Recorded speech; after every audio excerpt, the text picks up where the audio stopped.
Desde que fui pro céu, um sonho tão real. Nas ruas de ouro eu andei, num lago de cristal. Ouvi um coro de anjos e eu também cantei. Foi quando um jovem me tocou, chamou meu nome e eu olhei. Me perguntou: você não lembra mais da igreja do interior? Eu era só um menino ali, você o meu pastor. Você me ensinou a orar e me falou da cruz. Um dia então você orou e aceitei ao meu Jesus. Obrigado por dar-me pro Senhor. Hoje eu estou transformado. Obrigado por dar-me pro Senhor. Hoje eu sou tão feliz. E um rapaz chegou me dizendo: você me trouxe luz, pois deu um livro a um outro alguém falando de Jesus. Jogaram fora o livro, encontrei-o e o li. Jesus tocou meu coração e por isso estou aqui. Obrigado por dar-me pro Senhor. Hoje eu estou transformado.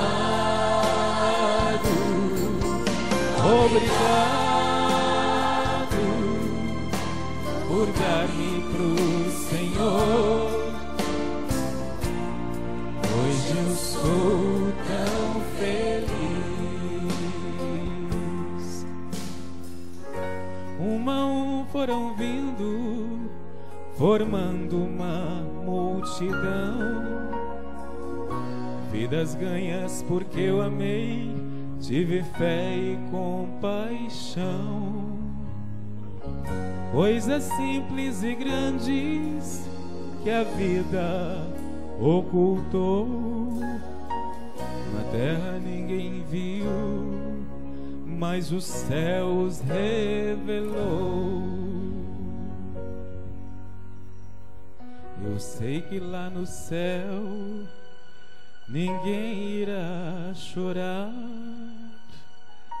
mas acho que senti uma lágrima rolar. Jesus então chegou, tocou em minha mão, me disse: filho, obrigado por dar teu coração. Obrigado por dar-me pro Senhor. Hoje eu estou transformado. Obrigado por dar-me pro Senhor. Hoje eu sou tão feliz. Obrigado por dar-me pro Senhor. Hoje eu estou transformado. Obrigado por dar-me pro Senhor. Hoje eu sou tão feliz.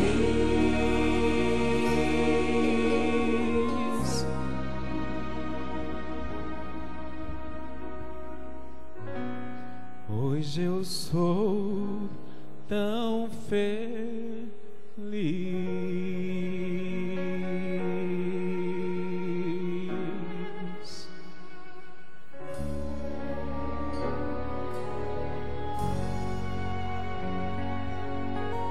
Amém.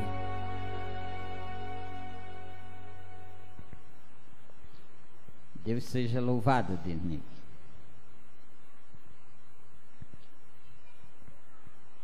Em meu nome também, como ancião da igreja, desejo agradecer a Deus pelo grupo de anciãos que me tem ajudado. Todos nós mantemos uma relação de respeito, de lealdade. Por isso a minha gratidão. Quero agradecer também ao irmão Charles, em razão de compromisso assumido com a igreja de Oswaldo Cruz. Ele não se encontra presente nesta manhã. Gostaria de dizer que tenho o irmão Charles, como todos os demais, em alta estima. Quero agradecer também a minha irmã, Maria Verônica. A igreja tem orado muito pela minha irmã. Eu não me canso em pedir orações por ela. E ontem, ela soube um resultado que me deixou muito feliz. Os irmãos sabem, a minha irmã, há alguns anos, fez uma cirurgia no fígado, em razão de um câncer. E ontem ela havia feito uma tomografia e o resultado deu negativo. A doutora veio com muita alegria, abraçou e disse: Dona Maria, o nome dela é Maria Verônica, eu estou muito feliz. Eu queria dizer que, olha, não foi constatado nenhum risco de tumor aqui. Então Deus seja louvado. Agradecer também a minha filha, e que os irmãos continuem orando. E a minha irmã veio nesta manhã como uma demonstração de gratidão e reconhecimento a Deus pelo que Deus lhe tem feito. Eu escolhi considerar nesta manhã a vida do apóstolo Pedro. O apóstolo Pedro, sem dúvida, é um dos mais controvertidos personagens do Novo Testamento. Suas qualidades quase sempre são ofuscadas por suas trapalhadas, pusilanimidades, que o tornam o discípulo mais sincero e o mais imprevisível de todos. Sem dúvida alguma, grande parte dos evangelhos mostram Pedro sob uma luz muito desfavorável. Ele é mostrado vez após vez, tropeçando, caindo, cometendo grandes enganos. Que existe então na vida deste servo de Deus que me chamou tanto a atenção? Qual a história deste humilde pregador de Betesda? Poderia ser porque muitas vezes nos identificamos com ele, ou que seus sentimentos muitas vezes refletem os nossos pensamentos, os nossos atos. O certo é que percebemos na história deste homem de Deus uma história de superação, aliada a uma vida de completa dependência de Deus. E eu pensei, Se estivéssemos nos dias de Cristo e ele recomendasse à igreja de Madureira a escolher os seus discípulos, como a igreja procederia? Naturalmente, iria ao templo de Jerusalém, escolheria o sumo sacerdote, os sacerdotes, alguns líderes da sinagoga, membros ilustres, como os saduceus, os fariseus. Sem dúvida, Gamaliel estaria na lista, bem como José de Arimateia, Nicodemos, quem sabe Judas Iscariotes, econômico letrado, dominava as ciências contábeis. Com certeza, Simão Bar-Jonas não estaria entre os escolhidos. E quais qualidades descobriríamos em Simão que o recomendasse ao discipulado? Poucas, ou quase nenhuma. Em razão de sua profissão, devia ter mãos mal cheirosas, seu corpo exalando odor de peixes. Simão era impetuoso, grosseiro, rude, não frequentara a escola dos profetas, egoísta, presunçoso, propenso à violência, fraquejando sob pressões, dormindo em serviço, imprevisível nas atitudes. Em crise, poderia mostrar-se valente, forte, corajoso, encarando o inimigo, ou covarde, fraco e correr. Simão parecia ser tudo o que um cristão humilde, submisso e fiel não deve ser. Mas não recebemos essa missão. Ele mesmo foi quem escolheu os seus. Os evangelistas Mateus e João nos falam do primeiro encontro. Vamos ler João, capítulo 1, versículos 41 e 42.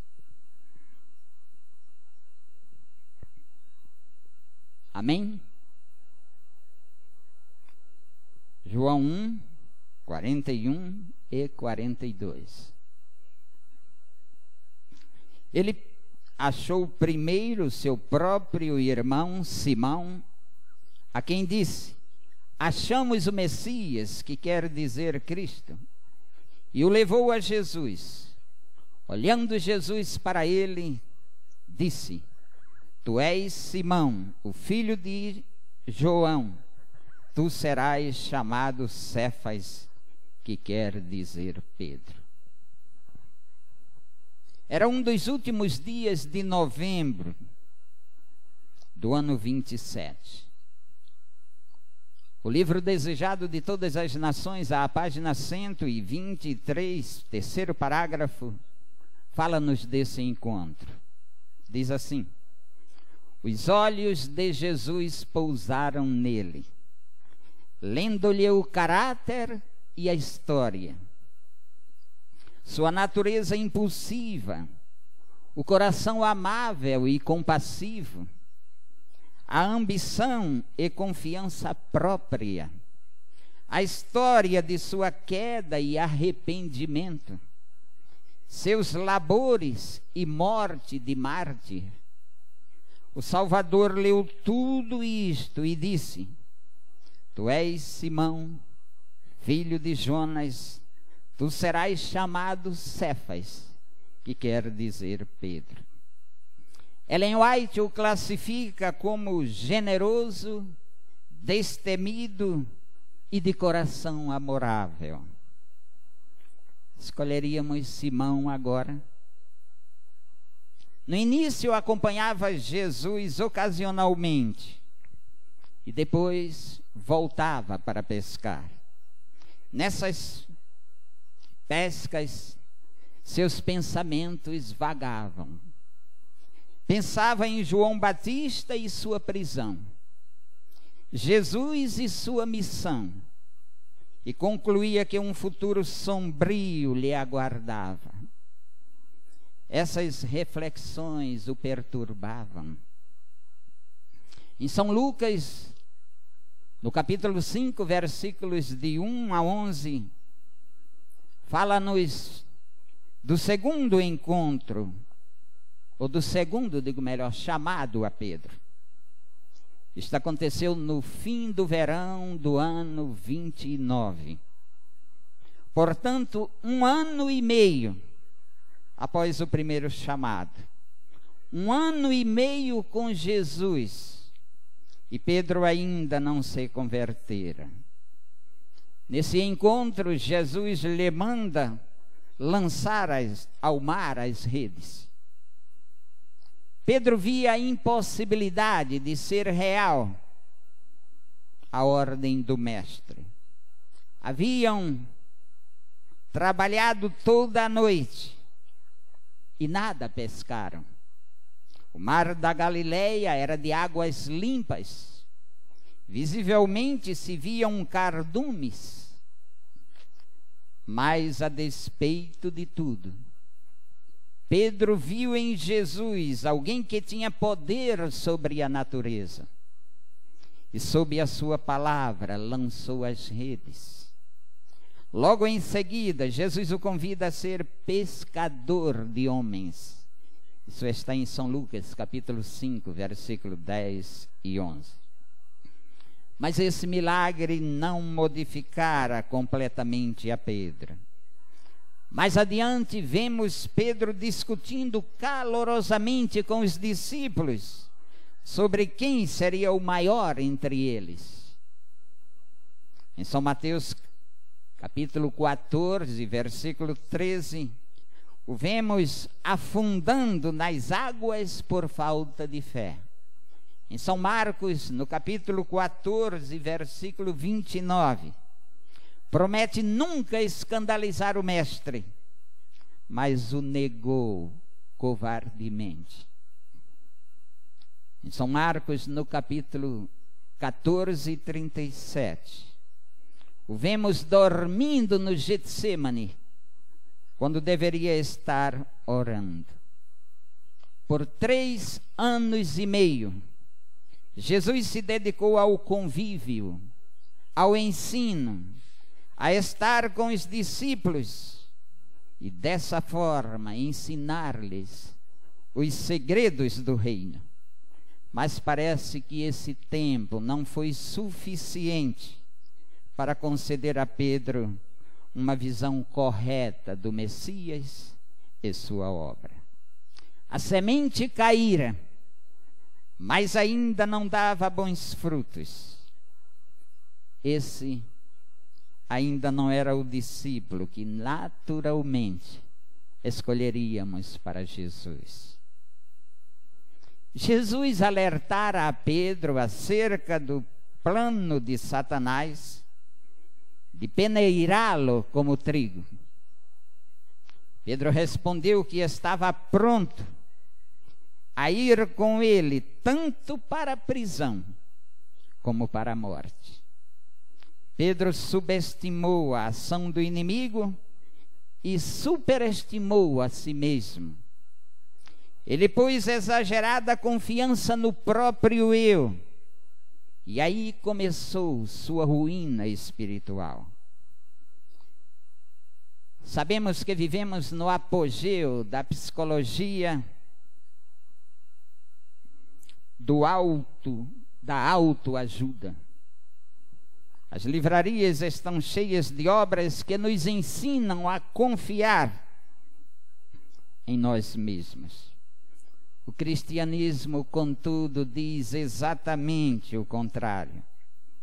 Somos fracos e limitados. Não podemos andar sustentados na bengala da autoconfiança. Precisamos mais da ajuda do alto do que da autoajuda. Em Jeremias, no capítulo 15, versículo 5, lemos: assim diz o Senhor, maldito o homem que confia no homem, que faz da carne mortal o seu braço e aparta o seu coração do Senhor. O mesmo Pedro, que havia prometido fidelidade a Cristo e a disposição de ir à prisão e à morte, pouco depois, estava cativo do sono no jardim do Getsêmani. No auge da batalha, faltou-lhe a percepção da gravidade do momento. Faltou-lhe vigilância espiritual. Estava entregue ao sono, em vez de guerrear com Cristo contra as hostes do mal. A fraqueza espiritual de Pedro o fez dormir, e ao dormir, fracassou no teste da vigilância espiritual. Suas palavras eram de confiança, mas suas atitudes trôpegas. Queridos, promessas desprovidas de poder evaporam-se na hora da crise. O sono substitui a autoconfiança, e no palco da arrogância se estabelece o fracasso. A Bíblia fala que quando os soldados romanos, liderados por Judas Iscariotes e pelos principais sacerdotes, prenderam a Jesus, Pedro sacou da espada e feriu Malco, cortando-lhe a orelha direita. Isso está em São João, no capítulo 18, versículo 10. A valentia de Pedro era absolutamente carnal, porque dormiu e não orou, entrou na batalha com armas erradas e a motivação também errada. Precisamos lutar, sim, não contra as armas carnais, mas sim com as armas espirituais, porque a nossa luta não é contra carne e sangue. A Bíblia fala que Pedro seguia a Jesus de longe. Sua coragem desvaneceu, sua valentia tornou-se covardia. Seu compromisso de ir com ele para a prisão e morte foi quebrado. Sua fidelidade incondicional ao Mestre começou a enfraquecer. Não queria perder Jesus de vista, mas também não estava disposto a assumir os riscos de sua ligação com ele. Ainda hoje, queridos, há muitos crentes seguindo a Jesus de longe. Ainda guardam certo temor de Deus, mas ao mesmo tempo anestesiam a consciência, vivendo em práticas erradas. Dizem-se seguidores de Cristo, mas seus pés estão fincados nas sendas sinuosas que os desviam do caminho da verdade. Dizem amar a Deus, mas suas atitudes e obras provam o contrário.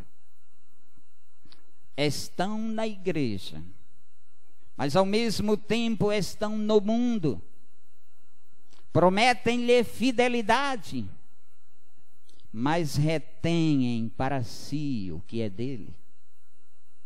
Frequentam os cultos, mas o coração está longe do Senhor. quando eu olho a vida de Pedro, eu me vejo como diante do espelho. E assim creio, vemo-nos nós todos. Uns autoconfiantes, outros caindo. Uns negando, outros precipitados. Alguns apenas envolvidos, outros seguindo de longe. Mas graças a Deus, Ele não desiste de nós, assim como não desistiu de Pedro. O profeta Oséias, no capítulo 13, versículo 9, diz: a tua ruína, ó Israel, vem de ti, e só de mim o teu socorro. Mas o que aconteceu de fato na vida de Pedro? O que o fez transformar-se? Que evento ou ação foi o divisor de águas na experiência desse discípulo? Seria o milagre da transfiguração? Teria sido a ressurreição de Cristo? Acaso suas lágrimas ao negar o Mestre amado? Como Pedro foi restaurado? Exatamente no momento em que estava negando, jurando e praguejando, insistindo em dizer que não conhecia a Jesus, Jesus olhou para Pedro.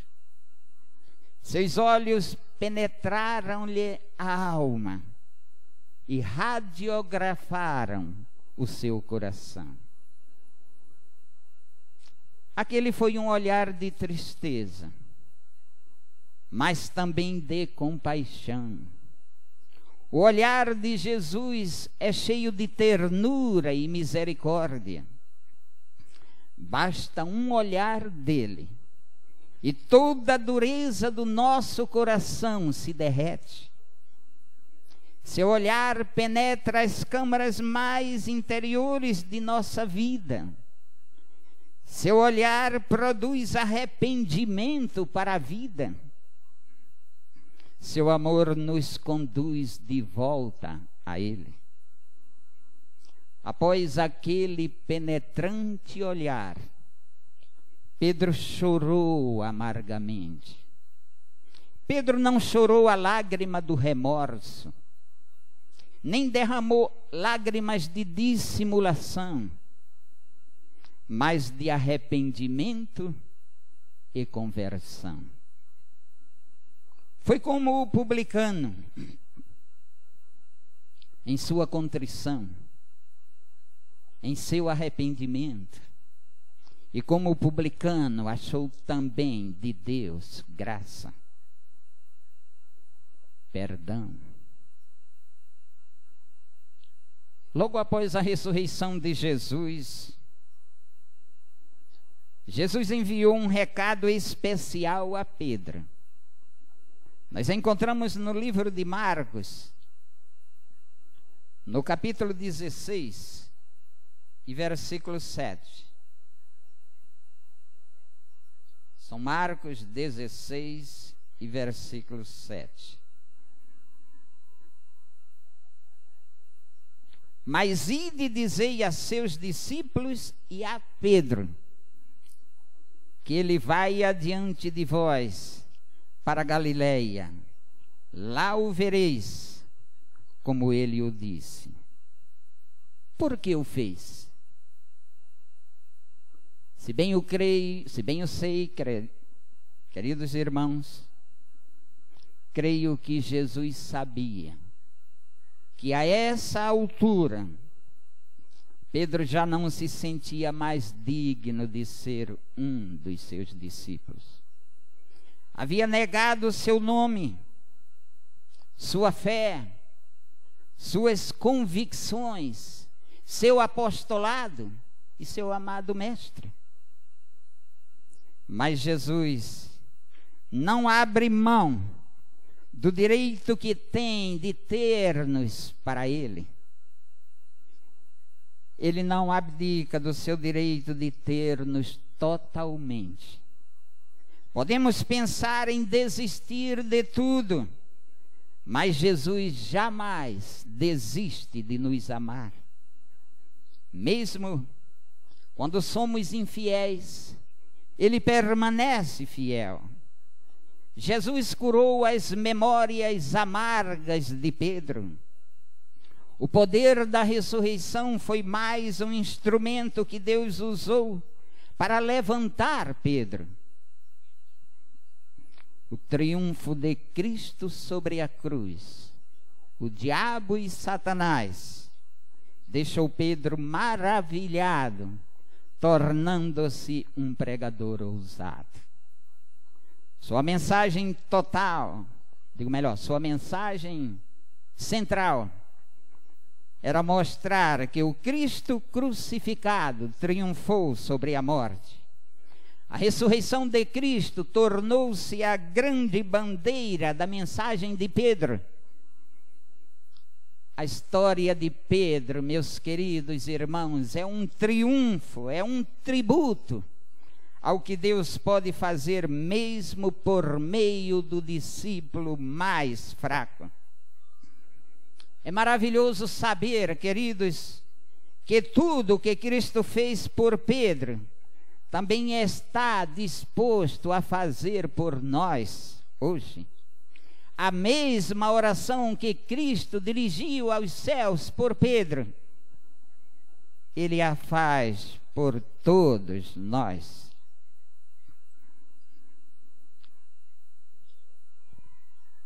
Mesmo os mais dedicados servos de Deus erram e precisam da compreensão e amor de Deus. A atitude de Pedro na noite do julgamento de Cristo foi grave, mas não imperdoável. Ele recorreu à graça e à misericórdia do Senhor, a mesma fonte de amor e perdão que nos oferece esperança de vida eterna.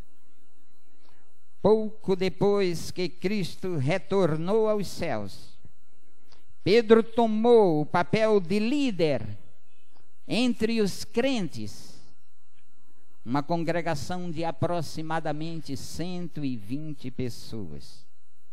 No livro de Atos, normalmente o vemos em primeiro lugar na lista dos apóstolos. Foi Pedro quem liderou a escolha do discípulo que substituiu a Judas. A transformação total desse homem, desse humilde servo, foi constatada após o Pentecostes, quando se levantou e pregou poderosamente à multidão, e como resultado 3.000 pessoas aceitaram a Jesus e foram batizadas. A seguir o vemos operando o primeiro milagre registrado em Atos, ao curar um coxo desde o seu nascimento, Atos 3, 6 e 8. Enfermos eram postos sob a sua sombra e possivelmente curados, Atos 5 e 15. Realizou a cura de um paralítico, Atos 9 e 34. Ressuscitou Dorcas, Atos 9 e 40. Lucas, o escritor de Atos, se concentra na pessoa e obras de Pedro, até o capítulo 12. O apóstolo Paulo, escrevendo aos Gálatas, menciona Pedro como um líder eficiente nos primeiros dias da igreja, Gálatas 2 e 8. E no versículo 9 desse mesmo capítulo, Gálatas 2, Paulo considera como um dos pilares do cristianismo. Que vida de transformação, que história de superação. A história de Pedro, queridos, nos ensina que não podemos nos acomodar na vida cristã. É importante que estejamos sempre alertas, que estejamos em constante crescimento espiritual. Sua experiência nos mostra que, como cristãos, precisamos diariamente aperfeiçoar nosso caráter. Aprendemos também, através de sua história, o que o Espírito Santo é capaz de fazer na vida de um homem, mesmo com toda a sua fragilidade e inconstância, quando esse homem se coloca sob a vontade de Deus. Portanto, meus queridos irmãos, entreguemo-nos a Ele e veremos o quanto o Senhor será capaz de realizar em nossas vidas. Que Deus abençoe a sua igreja. Que todos nós, ao vermos a história de Pedro, sintamos a necessidade de um crescimento espiritual. Amém.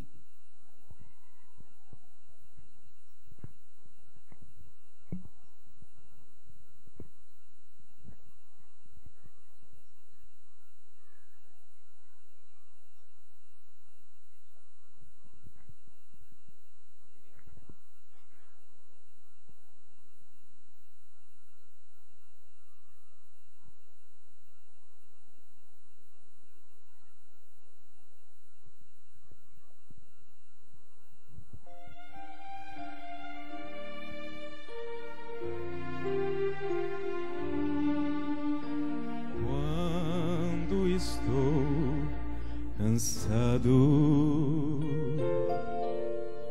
e em meio à sombra estou, o coração ferido, ou perseguido sou. Jesus é meu amparo, amigo na aflição. Os teus olhos me contemplam e Ele dá-me proteção.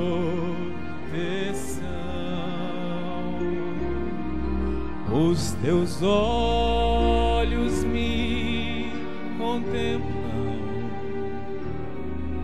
e Ele dá-me proteção. Feliz e muito alegre, cantando eu estarei, pois se Deus protege as aves, cuidará também de mim.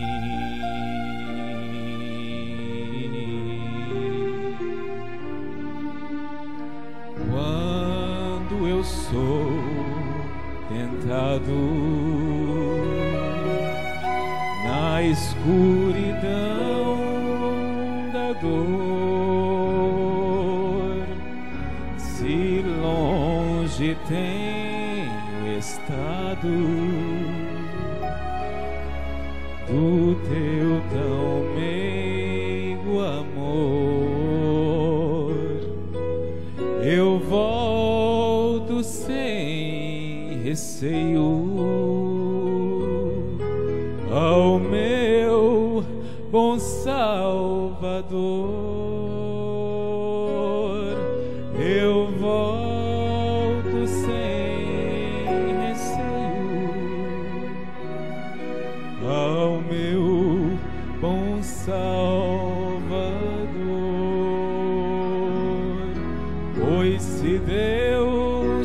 protege as aves, cuidará também de mim.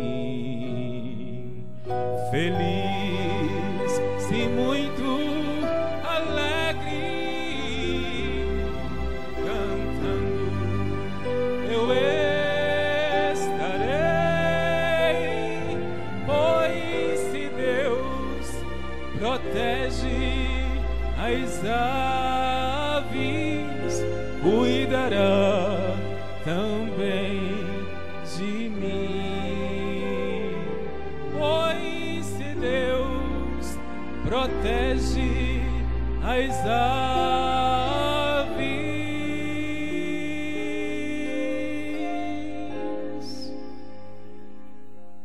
cuidará também de mim.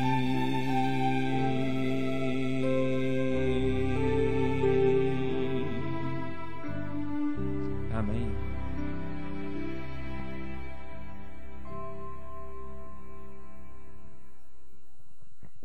Concluo com a bênção sacerdotal.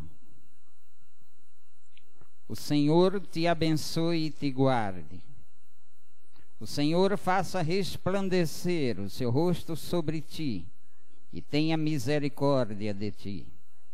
O Senhor sobre ti levante o seu rosto e te dê a paz. Amém.